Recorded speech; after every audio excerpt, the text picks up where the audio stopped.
Bismillahirrahmanirrahim. Assalamualaikum warahmatullahi wabarakatuh. Alhamdulillahilladzi bi ni'matihi tatimmus shalihat. Wassalatu wassalamu ala Rasulillah wa ala alihi wa sahbihi wa mawala, amma ba'du. Alhamdulillah, jamaah semuanya, apa kabar? Semoga semuanya dalam kondisi sehat walafiat, dalam kondisi selalu dilindungi oleh Allah Subhanahu wa taala. Amin ya rabbal alamin. Dan tentunya kita berdoa mudah-mudahan kita selalu dalam kondisi beriman, yaitu dalam kondisi la ilaha illallah. Amin ya rabbal alamin. Salawat serta salam kita sampaikan kepada junjungan kita Nabi Muhammad sallallahu alaihi wasallam. Mari kita bersama-sama bersalawat kepada beliau. Allahumma salli ala sayyidina Muhammad wa ala ali sayyidina Muhammad. Baik, hari ini kita akan mengkaji secara singkat, atau sebenarnya kajian ini panjang jemaah. Tapi saya akan bagi menjadi beberapa part-part atau beberapa bagian-bagian, sehingga kajian ini nanti insya Allah tidak terlalu banyak durasinya. Dan insya Allah nanti ketika jamaah semuanya penasaran tentang isi slide atau isi atau konten dalam kajian ini, insya Allah bisa mengecek di konten atau di part yang kedua, part yang ketiga, mungkin bahkan part yang keempat. Baik, hari ini kita akan mengkaji ada apa dengan surga Allah Subhanahu wa taala. Ketika seseorang ditanya, seorang muslim tentunya, kamu mau masuk surga? Jawabannya pasti tidak pernah tidak. Mereka pasti mau masuk surga. Tapi ketika ditanyakan lagi, memang kamu mau masuk surga, emang ada apa di dalam surga? Kemudian dia bingung, ada apaan ya? Jawaban yang paling pasti adalah, ya karena di sana banyak bidadari-bidadari, kalau yang laki-laki. Atau yang perempuan, karena banyak bidadara-bidadara. Subhanallah. Oleh karena itu saya mau mengajak memahami tentang surga ini, dan kita akan lebih mendalami tentang surga. Ada apa dengan surga? Bagaimana surga itu insya Allah. Baik, untuk mengawali kajian ini bersama-sama kita mengucapkan al-basmalah. Bismillahirrahmanirrahim. Baik, judulnya adalah ada apa dengan surga Allah Subhanahu wa ta'ala. Kajian ini berupa kajian dalam tema akidah dan akhlak tentunya. Karena di dalamnya mengkaji mengenai tentang hal-hal yang gaib yang harus kita imani dan kita percayai. Karena Allah Subhanahu wa taala banyak sekali menyinggung hal ini di dalam Al-Qur'an dan Nabi Muhammad di dalam hadis-hadisnya. Dan ini merupakan satu renungan sekaligus dan merupakan harapan. Karena untuk mencapai derajat surga, untuk mencapai ke dalam surga membutuhkan amalan-amalan. Dan insya Allah akan terjadi satu amalan yang baik yang kita akan petik dari berbagai macam sumber-sumber yang ada di dalam konten ini insya Allah. Baik, diawali dengan sebuah cerita. Ceritanya menarik banget, ini ceritanya seru. Kalau para jamaah semuanya melihat gambar ini tentunya pasti sudah tahu siapakah ilustrasi daripada yang ada di dalam gambar ini. Ya, siapa ya? Benar, dia adalah Nabi Musa alaihissalam. Nabi Musa itu adalah seseorang nabi yang sangat fenomenal, yang sangat luar biasa terkenal. Bahkan nama nabi ini paling banyak di antara nabi-nabi yang lain yang disebutkan namanya oleh Allah Subhanahu wa taala di dalam Al-Qur'an. Coba aja cek surat Al-Baqarah. Wa idh qala Musa, banyak sekali disebutkan nama Nabi Musa alaihissalam. Dibandingkan dengan Nabi Muhammad, Nabi Muhammad hanya disebutkan hanya 4 kali saja. Sedangkan Nabi Musa berkali-kali, subhanallah. Oleh karena itu Nabi Musa itu dijuluki seorang nabi yang memiliki julukan Kalimullah. Apa artinya Kalimullah? Orang yang paling sering diajak ngobrol langsung sama Allah. Subhanallah. Kalau Nabi Ibrahim disebutnya dengan Khalilullah. Khalilullah itu kekasih, orang yang dekat sama Allah. Kalau mungkin nabi-nabi yang lain memiliki julukan-julukan, tapi tidak ada julukan-julukan yang lain itu kecuali Nabi Muhammad lah yang paling terdekat. Apa Nabi Muhammad julukannya? Habibullah, kekasih Allah Subhanahu wa taala. Masya Allah. Baik, Nabi Musa itu sering banget diajak ngobrol sama Allah. Makanya dalam Al-Quran disebutkan wa kallamallahu Musa taklima. Sesungguhnya Nabi Musa alaihissalam ini paling sering banget sering banget diajak ngobrol sama Allah, taklima, berkali-kali. Masya Allah. Oleh karena itu di dalam kisah ini, kisah yang sangat menarik, dialog antara Nabi Musa dengan Allah Subhanahu wa taala. Siapa yang meriwayatkan hadis ini? Riwayat hadis ini diriwayatkan oleh seorang sahabat yang mulia dari Al-Mughirah bin Syu'bah radhiyallahu an. Hadis ini hadis yang perawinya adalah Imam Muslim. Rasulullah Shallallahu alaihi wasallam bercerita tentang Nabi Musa ini. Qala sa'ala Musa rabbahu. Pada suatu hari Nabi Musa bertanya sama Allah, "Ma adna ahlil jannati manzilatan." Wahai Allah, aku penasaran banget tentang surga ini. Tuh, bayangin tuh. Kalau bapak-bapak pengen masuk surga, ibu-ibu mau masuk surga, nggak penasaran tentang surga, berarti perlu dipertanyakan. Ya, sebab Nabi Musa itu paling banyak juga. Dia sering banget bertanya-tanya tentang surga kepada Allah Subhanahu wa taala. Apa pertanyaannya? Ma adna ahlil jannati manzilatan. Wahai Allah, aku pengen banget tahu. Pengen banget tahu. Ma adna kalau nanti di surga itu derajat yang paling rendah, orang yang paling terakhir, orang yang paling sedikit dapat nikmatnya di surga itu seperti bagaimana? Derajatnya paling rendah itu bagaimana wahai Allah Subhanahu wa taala? Yalah, kalau ngomongin tentang yang atas-atas nggak usah ngomong. Ini kalau misalnya ada orang yang masuk surga tapi nikmatnya yang paling rendah, yang paling ringan. Yang paling derajatnya paling rendah. Bagaimana ini?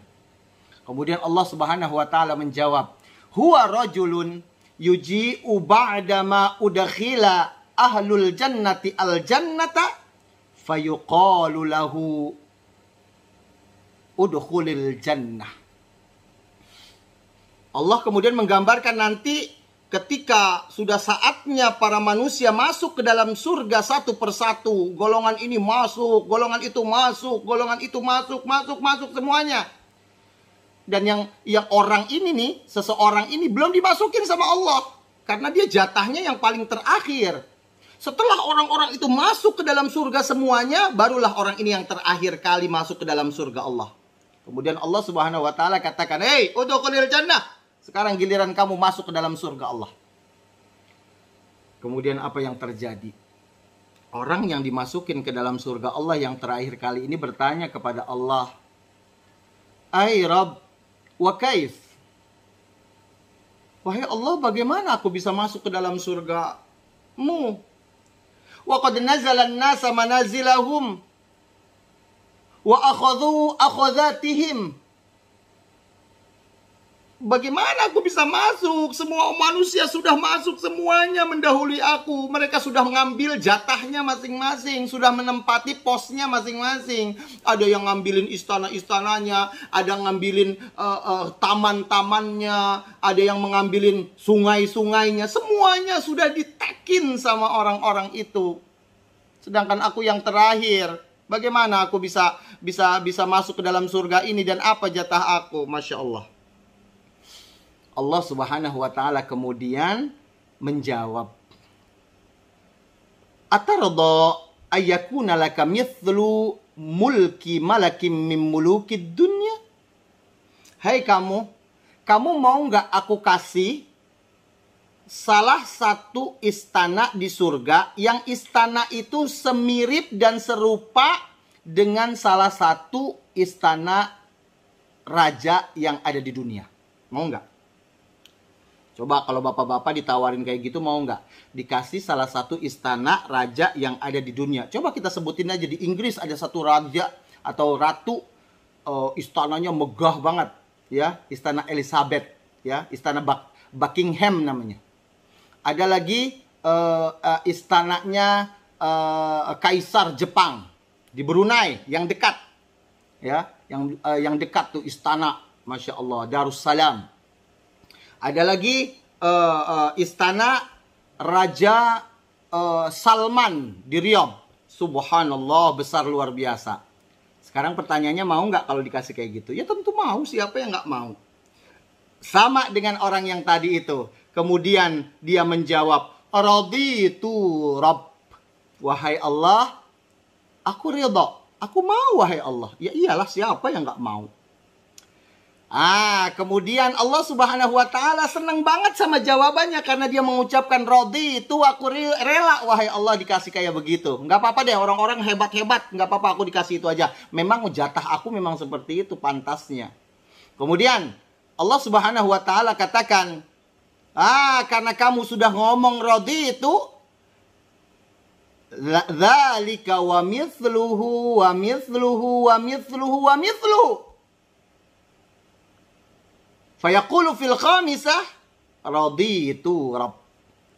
Karena kamu sudah bilang raditu, maka aku akan tambahkan lagi 1 kali lipat, 2 kali lipat, 3 kali lipat, 4 kali lipat. Ketika Allah Subhanahu wa Ta'ala bilang yang ke-5 kali lipat, orang ini kemudian mengucapkan, udah cukup wahai Allah, cukup, itu udah banyak wahai Allah, udah cukup, raditu Rabb, raditu Rabb. Masya Allah. Bayangin, itu istananya Raja Salman, istananya Ratu Elizabeth yang udah megah kayak begitu, ditambahkan lagi 2 kali lipat, semakin besar lagi, 3 kali lipat, 4 kali lipat, ini 5 kali lipat, subhanallah. Besarnya seperti apa ya, Masya Allah. Akhirnya dia bilang, raditu ya Rabb, cukup wahai Allah. Kemudian, karena kamu sudah bilang raditu, kamu sudah rela, maka akan aku tambahkan lagi. Hadza laka wa asyaratu amsalih. Sudah 5 kali lipat, aku tambahkan lagi menjadi 10 kali lipat. Berarti ada berapa kali lipat tuh? 15 kali lipat, subhanallah. Buat apaan itu mubazir? Gede-gede amat. Tunggu dulu. Manusia itu nanti ketika masuk ke dalam surga Allah, bentuknya seperti kita ini atau besar atau seperti apa? Jangan kemana-mana, insya Allah akan dikaji di dalam kajian ini secara lengkap insya Allah. Raditu ya Rabb, raditu, udah cukup wahai Allah. Yang 5 kali lipat aja udah cukup wahai Allah. Ini ditambahin lagi 10 kali lipat wahai Allah. Raditu, raditu, raditu, cukup wahai Allah, cukup. Aku ikhlas, aku rela. Kata Allah kemudian selanjutnya, karena kamu sudah bilang rodi itu, kamu rela dengan Allah Subhanahu wa Ta'ala memberikan kamu seperti itu, ditambahin lagi sama Allah dengan mengucapkan walaka mashtahat nafsuk waladzat ainuk. Kamu ditambahin lagi bonusnya adalah kamu apa saja yang ada di dalam diri kamu, kamu maui, kamu nafsui, kamu dapatin. Apa saja yang mata kamu lihat, benda-benda itu, dan kamu mau, kamu dapatkan. Subhanallah. Subhanallah. Kemudian dia bilang di terakhirnya, dia ucapin, radi itu ya Rabb. Cukup wahai Allah, cukup, itu sudah cukup, udah lebih dari cukup. Di luar ekspektasi aku wahai Allah. Ya iyalah, subhanallah, siapa yang gak mau? Ingat loh, bahwa orang yang diposisikan seperti ini adalah posisi yang paling terendah, terakhir masuk ke dalam surga Allah. Sesuai dengan pertanyaan Nabi Musa, bagaimana orang yang paling terakhir kali masuk ke dalam surga Allah? Masya Allah. Kemudian, mendengar jawaban kayak begitu, iyalah, Masya Allah, ya takjub lah, kita kan takjub. Kita ini sering banget pengen sesuatu tapi nggak bisa kita miliki, atau sering banget kita nggak bisa miliki. Kita pergi ke mall, atau pergi ke suatu tempat, Yang kalau laki-laki tuh senengnya apa ya? Laki-laki tuh senengnya sepatu, jam tangan, gesper. Kita ngelihat sepatu sport, aduh bagus amat itu. Pas dilihat sama kita labelnya 1,5 juta. Aduh, ntar dulu. Masya Allah. Hatinya mau, matanya melihat, tapi nggak bisa dapatkan. Kenapa? Karena memang di luar kemampuan. Mungkin dia mampu saja, tapi dia tidak mau beli karena ada sesuatu yang lebih penting lagi. Masya Allah. Sering kita, ibu-ibu juga sama. Tas itu bagus banget tuh. Tas itu bagus banget. Pas dilihat sama dia, 60 juta. Emang ada tas yang 60 juta? Ada. Ternyata saya juga pernah mengajar di satu tempat yang sekolahnya sekolah internasional gitu, subhanallah. Kalau sudah datang rapotan atau ada acara-acara sekolah, orang tua pada datang, Masya Allah, itu macem-macem ya, ibu-ibunya membawa tasnya. Sampai guru-guru yang perempuan itu bingung, itu tasnya. Emang kenapa? Itu tasnya limited edition, Pak. Emang berapa harganya? Ya paling cuma 20 juta. Wah, saya bilang paling cuma 25 juta. Enggak, Pak. Itu berkali-kali lipatnya, bisa jadi itu 250 juta. Tas 250 juta. Allahu Akbar. Masya Allah. Baik. Kita kembali lagi. Itu yang paling rendah. Sampai-sampai Rasulullah SAW meriwayatkan ini supaya kita mendapatkan pelajaran.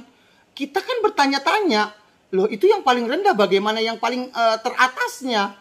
Begitu juga dengan Nabi Musa. Mendengar jawaban seperti itu, Nabi Musa kemudian menjawab, bertanya lagi, fa'alaha manzilatan. Bagaimana kalau yang rendah itu seperti itu, dan ini yang paling atas tuh bagaimana, wahai Allah? Kalau yang paling rendah aja kayak begitu, yang paling atas itu bagaimana, wahai Allah? Kemudian Allah Subhanahu wa taala menjawab pertanyaan ini. Ulaikal ladzina aradtu gharastu karamatahum biyadi wa khatamtu 'alaiha falam tura 'ainun wa lam tusma' udhunun wa lam yakhtur 'ala qalbi bashar. Subhanallah. Merekalah orang-orang yang akan mendapatkan kenikmatan-kenikmatan yang tanpa batas. Yang aku akan berikan kehormatanku kepada mereka, akan aku muliakan mereka, dan akan aku berikan satu nikmat, beberapa nikmat-nikmat yang tiada batas, yang matamu belum pernah, mata-mata manusia di dunia ini belum pernah melihatnya, bahkan telinga-telinga itu belum pernah mendengarnya, bahkan terbesit di dalam hati pun belum pernah. Allahu Akbar. Sedahsyat apa nikmat surga itu, subhanallah. Maka dari itu, ketika pada saat itu turunlah ayat Al-Quran surat As-Sajdah ayat 17. Allah Subhanahu wa taala berfirman, fala ta'lamu nafsun ma ukhfiya lahum min qurratu a'yun. Sesungguhnya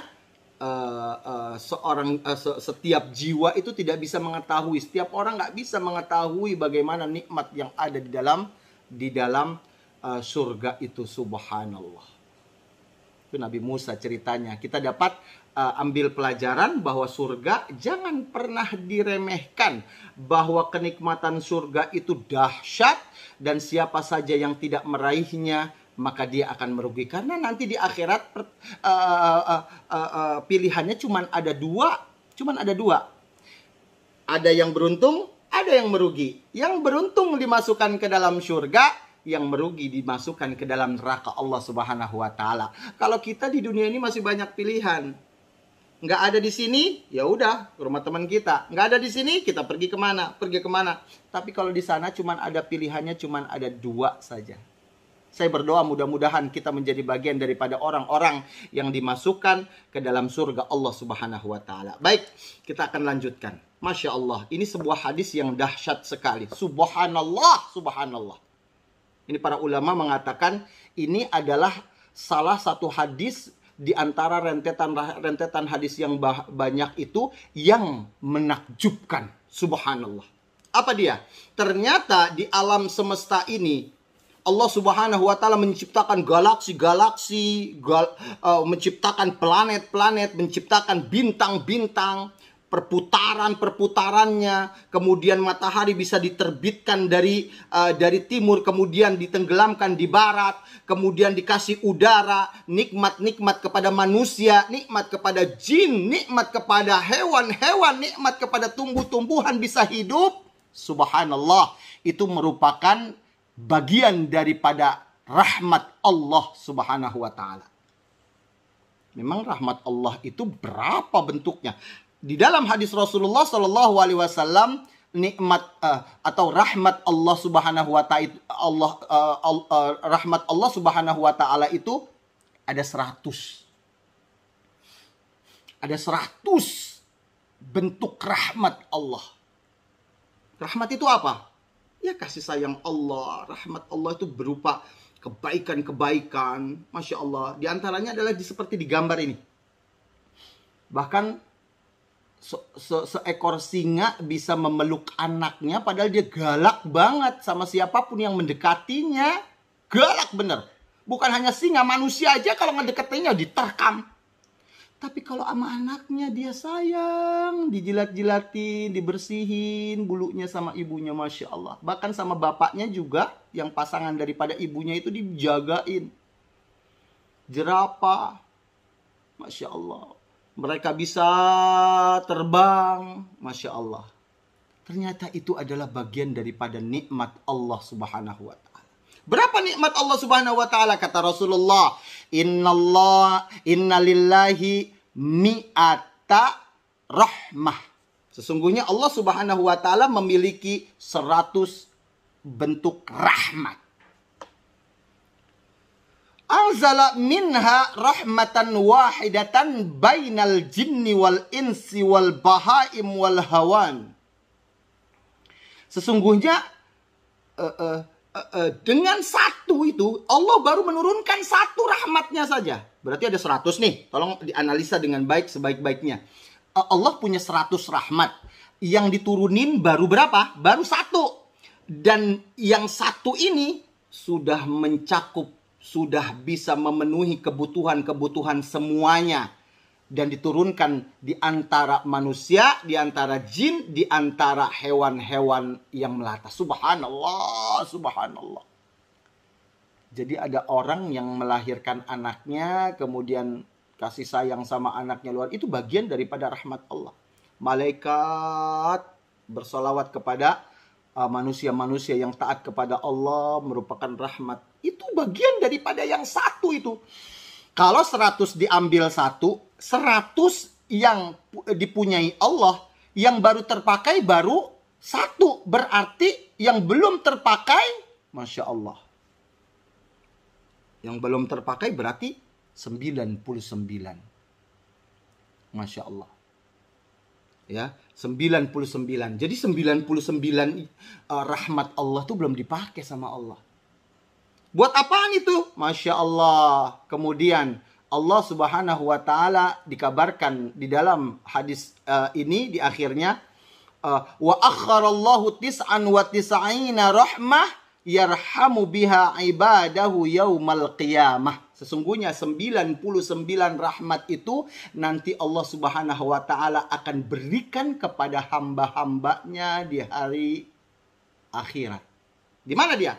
Di surga Allah Subhanahu wa ta'ala. Pantesan nikmat Allahnya enggak terbatas, tidak bisa dibayangkan oleh manusia siapapun saking dahsyatnya nikmat itu.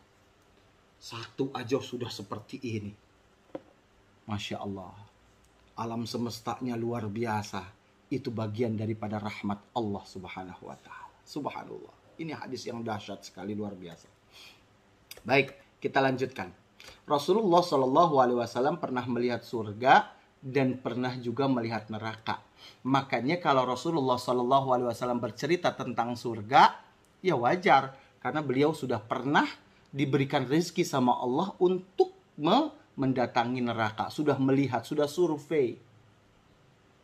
Makanya Rasulullah mengabarkan tentang surga begini dan begitu, kita percaya karena Rasulullah SAW sudah pernah pergi ke sana. Subhanallah. Hadis ini diriwayatkan oleh Anas radhiyallahu an. Pada suatu hari Rasulullah SAW katakan, ya, ra'aitul jannata wa ra'aitun nar. Aku pernah melihat neraka dan aku juga pernah melihat surga Allah Subhanahu wa taala. Jadi kita mengkaji ini karena Rasulullah SAW sudah pernah melihatnya. Jadi wajar kalau seandainya Rasulullah memiliki informasi yang akurat mengenai tentang ini. Jadi kesimpulannya bahwa surga itu satu, nikmatnya tak pernah dilihat oleh mata. Yang kedua, tak pernah terdengar oleh telinga. Kemudian yang ketiga, bahkan tak pernah terbesit di dalam hati pun. Kita jadi belum pernah melihat nikmat itu, saking dahsyatnya nikmat itu. Ya. Tapi nanti di dalam kajian ini Allah Subhanahu wa taala katakan begini surga, nama-namanya mirip seperti buah-buahan, sayur-sayuran, taman-taman. Kalimatnya mirip seperti kalimat yang ada di dunia, tapi perbedaan hakikatnya jauh sekali. Ya, maka dari itu kenikmatan surga ini tak terbatas, subhanallah. Ya, baik. Kenapa kita mengkaji ini? Karena kita pengen tahu surga. Karena Rasulullah SAW dan Allah Subhanahu Wa Taala sendiri menjanjikan tentang surga itu banyak di dalam Al-Quran, di dalam hadis Rasulullah. Contohnya diantaranya adalah ma min ahadin yashhadu an la ilaha illallah wa anna muhammadar rasulullah sidqan min qalbihi illa harramahullahu 'alan nar. Siapa saja yang bersyahadat bahwa Allah sebagai satu-satunya Tuhan yang dia sembah, tidak ada Tuhan selain dia, wa anna muhammadar rasulullah, sesungguhnya Rasulullah adalah abduhu wa rasuluh, nabi dan utusannya, hambanya dan utusannya. Dia mengimaninya itu, bersyahadatnya itu sidqan min qalbi. Dia mengimaninya dengan jujur dan benar, berasal dari hati nuraninya. Apa yang terjadi? Illa harramahullah 'alan nar. Maka Allah Subhanahu wa taala akan haramkan dia masuk ke dalam neraka Allah Subhanahu wa taala. Ini harapan. Ini harapan. Dan kalau sudah diharamkan masuk ke dalam neraka, yang tadi saya bilang, pilihannya cuma ada dua, ada neraka, ada surga. Diharamkan masuk ke dalam neraka berarti dimasukkan ke dalam surga Allah Subhanahu wa taala. Maka dari itu, ketika kita mendengar tentang surga, ini merupakan satu harapan buat kita. Ya, satu harapan. Kenapa? Karena kabar baik dari Allah dan Rasul-Nya. Maka dari itu, ketika kajian-kajian ini mengenai tentang taman-taman surga, tentang bangunan-bangunan surga, Masya Allah, maka kita harus mengimaninya seiman-imannya, sidqan min qalbih. Apa sebab? Karena ketika kita sudah mengucapkan syahadat alla ilaha illallah wa anna muhammadar rasulullah, maka konsekuensinya syahadat Rasul adalah apa dia? Ta'atuhu fima amar. Kita harus taat kepada Nabi Muhammad dengan apa yang dia telah diperintahkannya. Yang kedua adalah tasdiquhu fima akhbar. Kita membenarkan apa yang diucapkan dan dikabarkan oleh Rasulullah SAW. Jadi nggak bisa kita, alah, masuk surga kayak begitu, nggak masuk akal. Nggak bisa ucapan itu seperti itu. Karena kita harus tasdiquhu fima akhbar. Karena isi daripada syahadat Rasul yang kita sering ucapkan adalah kalimat syahadat Rasul, yaitu konsekuensinya adalah kita membenarkan apa yang dikabari. Rasulullah mengabari tentang surga, kita percaya. Rasulullah mengabari tentang neraka, kita percaya. Kemudian yang selanjutnya, ijtinabu ma naha anhu wa zajar. Yaitu dia selalu menghindari dirinya untuk supaya dia terhindar dari apa yang dilarang oleh Allah Subhanahu wa taala. Dan yang terakhir adalah alla ya'budallah illa bima syara'. Dia tidaklah beribadah kecuali dengan apa yang telah disyariatkan oleh Nabi Muhammad SAW. Karena pada hakikatnya apa yang disampaikan oleh Rasulullah hakikatnya adalah dari Allah Subhanahu wa taala. Jadi dalam beragama nggak bisa kita ngarang-ngarang dengan perasaan. Masya Allah. Ya, baik. Allah Subhanahu wa taala menggambarkan kepada atau memberikan kabar gembira kepada orang yang beriman dan beramal soleh tentang surga. Subhanallah. Jadi sifat-sifat surga inilah yang kita akan kaji insya Allah. Baik, itu saja sebagai mukadimahnya. Insya Allah kita akan lanjutkan pada bagian-bagian yang kita akan kaji insya Allah, yaitu mengenai tentang sifat-sifat surga. Kajiannya seru, penuh dengan ilustrasi-ilustrasi, dan kita pengen tahu apakah di dalam surga itu manusia akan dibangkitkan dalam kondisi seperti ini yang paling nggak sampai 2 meter. Bagaimana nih badan kita nanti di surga? Dan sering ditanyakan, bagaimana kalau di surga boleh nggak kita melakukan seks? Sering banget kita bertanya-tanya mengenai tentang ini.